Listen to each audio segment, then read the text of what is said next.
खबरें विस्तार से। पाकिस्तान की जीत पर श्रीनगर में आतिशबाजी की खबर को पुलिस ने झूठा करार दिया है। श्रीनगर पुलिस ने कहा है कि फर्जी वीडियो को एक ट्विटर हैंडल से शेयर किया गया था और उसे श्रीनगर का बताया गया, जबकि ये वीडियो नहीं बरती गई और इस पूरे मामले को छानबीन कर ये बताया गया कि वीडियो फर्जी है। परवेज भट्ट हमारे साथ, हमारे संवाददाता श्रीनगर से जुड़ रहे हैं।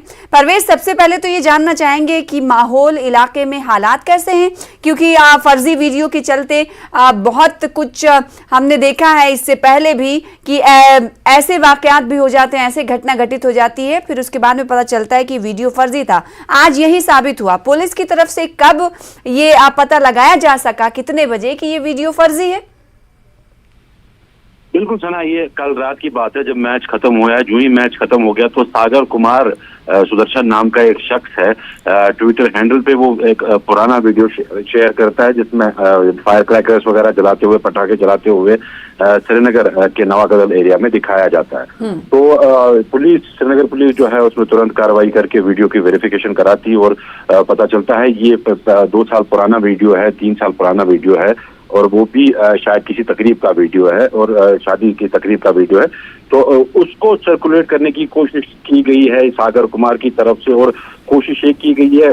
सागर कुमार का जो ट्वीट आया है उसमें साफ लिखा गया है कि पाकिस्तान की जीत के बाद श्रीनगर में जश्न का माहौल, और साथ में एक इमोजी बनाई गई है गुस्से वाली, यानी कि लोगों को प्रोवोक करने की सीधे एक कोशिश है सागर कुमार की तरफ से, खास तौर जो मुस्लिम कम्युनिटी है उनके खिलाफ भड़काने की ये एक कोशिश है। हमने इससे पहले भी मुल्क में भी ऐसे बहुत सारी कई घटनाएं ऐसे घटित हुई हैं। परवेज, अब सवाल उठता है कि फेक न्यूज पर और फेक वीडियोस पर कैसे लगाम कसी जाए। अगर जिस शख्स ने सागर के जरिए ट्वीट किया गया था, क्या उसके खिलाफ भी पुलिस ने कोई कार्रवाई की है?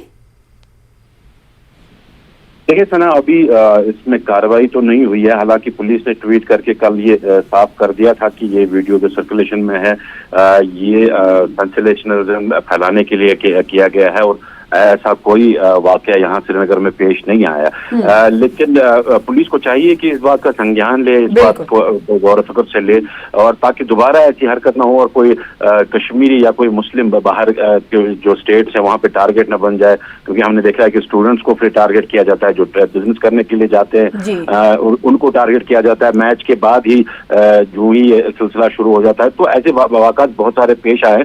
तो अगर एक आधे केस में पुलिस सख्ती बरतती है थोड़ा, या साइबर क्राइम जो है, तो इस मामले में पुलिस को सख्ती बरतनी चाहिए। और ये ट्वीट कहां से किया गया है, जिस शख्स का नाम सागर बताया जा रहा है, उसको लेकर अब तक पुलिस ने क्या कार्रवाई की या कदम उठाया, नहीं उठाया? पुलिस को खुद मुहासबा भी करने की जरूरत है, क्योंकि अभी हमारे संज्ञान में ये नहीं आ पाया है। जैसे कि परवेज ने बताया कि इस हवाले से अभी पुलिस की तरफ से कोई जानकारी नहीं मिल पाई है कि उस शख्स, ट्वीट करने वाले शख्स के खिलाफ कोई